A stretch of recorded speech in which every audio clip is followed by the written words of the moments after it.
अस्सलाम वालेकुम व्यूअर्स, उम्मीद है आप सब खैरियत से होंगे। मेरा नाम है ताबिश और आज है फ़ोटोशॉप की क्लास नंबर 15। क्लास नंबर 15 में हम अगेन एक बार बेसिक से टूल्स डिस्कस करेंगे और वो टूल्स हैं बर्न टूल, डॉश टूल और स्पंज टूल। स्पंज और स्मज में थोड़ा सा डिफरेंस है, वो स्मज हम पहले कर चुके हैं तो इसको मिक्स ना समझिएगा। हमने स्पंज टूल जो है वो डिस्कस करना है।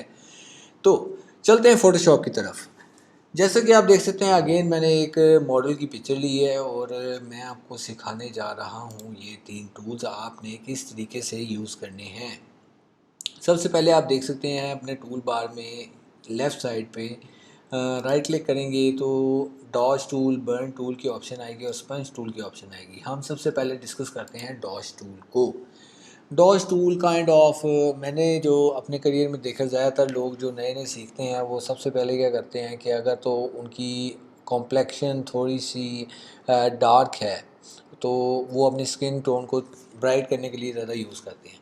लेकिन इसका जो एक्चुअल यूज़ होता है वो आप अपनी समझ लें कि जो आपकी कर्ट्स होती है, जो आपकी लाइट्स होती हैं, उनको एडजस्ट करने के लिए। अगर फ़र्ज़ करें आप कोई चीज़ प्रोमिनेंट करना चाहते हैं तो आप उसको थोड़ा सा ब्राइट कर देते हैं, उसका थोड़ा सा एक्सपोजर बढ़ा देते हैं।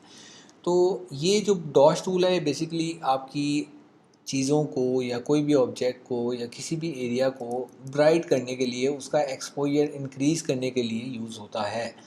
तो जैसे कि आप देख सकते हैं कि अगर मैं इसके ऊपर यहाँ पे इसके फेस पे एक जगह पे इसको यूज़ करता हूँ तो आप देखें ये ब्राइट हो रहा है। इस तरीके ये वाला भी एरिया ब्राइट हो रहा है और जो एरिया ज़्यादा ब्राइट हो रहा है वो ज़्यादा प्रोमिनेंट हो रहा है।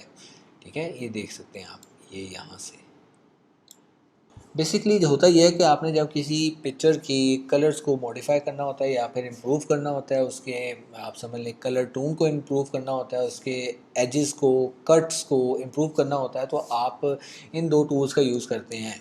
एक डॉज टूल का, एक बर्न टूल का। बर्न टूल का क्या काम होता है कि जो डार्क एरिया होता है उसको मज़ीद डार्क कर देता है और जो ब्राइट एरिया होता है उसको हम ब्राइट करने के लिए इस डॉज टूल का यूज़ करते हैं। अब आप देख सकते हैं टॉप पे अगेन बिल्कुल सेम ब्रश वाली जो सी ऑप्शन है हमारे पास कि यहाँ पे हम ब्रश इसका चेंज कर सकते हैं।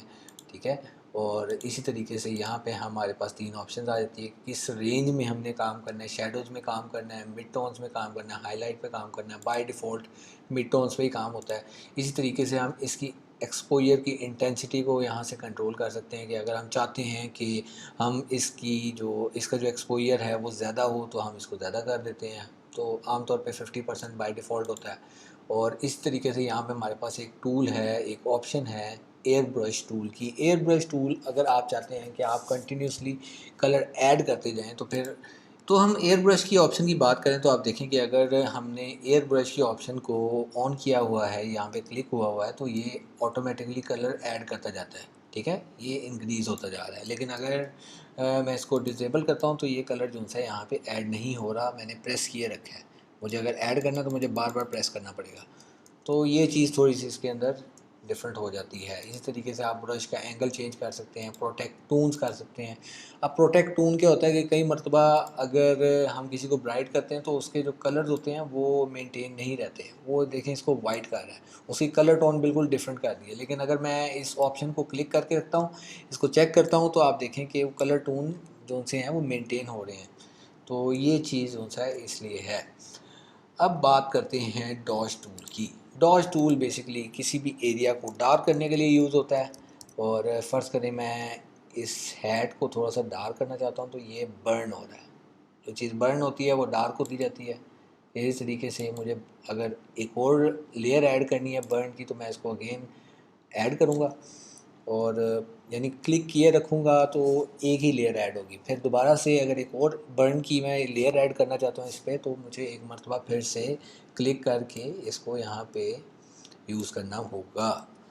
तो ये हो गया बर्न टूल। बर्न टूल की अब देखते हैं हमारे पास कौन कौन सी ऑप्शंस हैं। अगेन सेम डॉज टूल वाली हमारे पास ऑप्शंस हैं यहाँ पे। प्रोटेक्ट टूल्स भी आ जाते हैं हमारे पास यहाँ पे और अगेन ये चीज़ हो जाती है। तो मैं सबसे पहले तो इसको हिस्ट्री ब्रश टूल में जाऊंगा और यहाँ से मैं इस पे फर्स्ट वाले पे क्लिक करूँगा।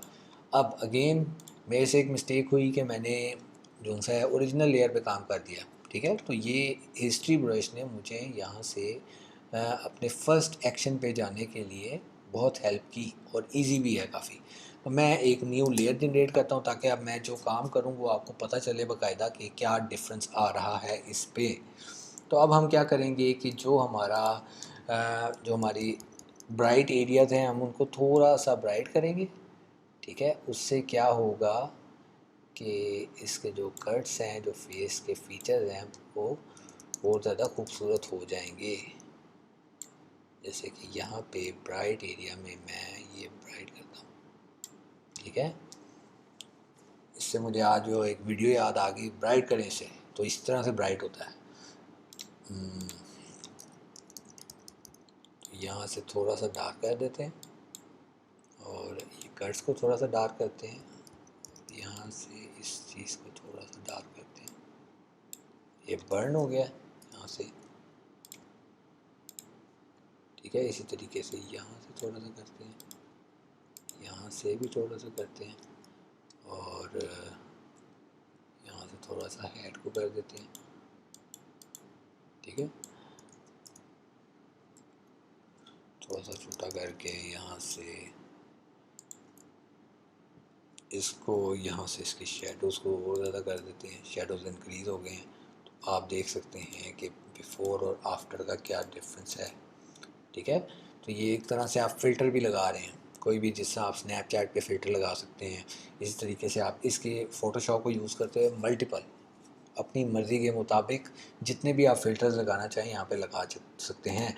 अब बात आती है स्पंज टूल की।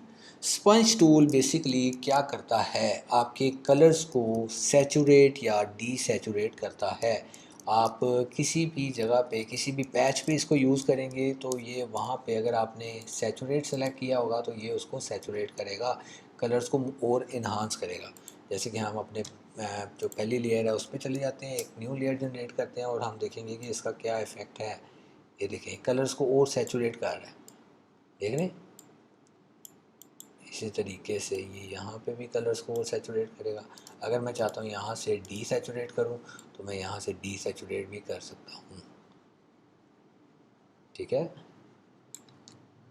और यहाँ पे मेरे पास अगेन ऑप्शन आ गई है, फ़्लो की ऑप्शन आ गई है कि लगातार मैंने करना है। फ़्लो मैं ऑलरेडी आपको बता चुका हूँ। वाइब्रेंस है यहाँ पे एक, इसका जो सा इसको छोड़ें, इसकी ज़रूरत नहीं है इतनी। तो यहाँ पे आप देख सकते हैं अगेन सेम ऑप्शंस हैं यहाँ पे। तो आज की क्लास में ये 3 टूल्स थे, basic tools, dodge tool, burn tool और उसके अलावा जो सा स्पंज टूल। तो उम्मीद करता हूँ आपको वीडियो पसंद आई होगी। अगर तो वीडियो आपको पसंद आई है तो इसको लाइक करें, शेयर करें और सब्सक्राइब भी कर दें। देखते रहिएगा मेरी नेक्स्ट वीडियोज़। मिलते हैं इंशाल्लाह नेक्स्ट वीडियोज़ में। अल्लाह हाफ़िज़।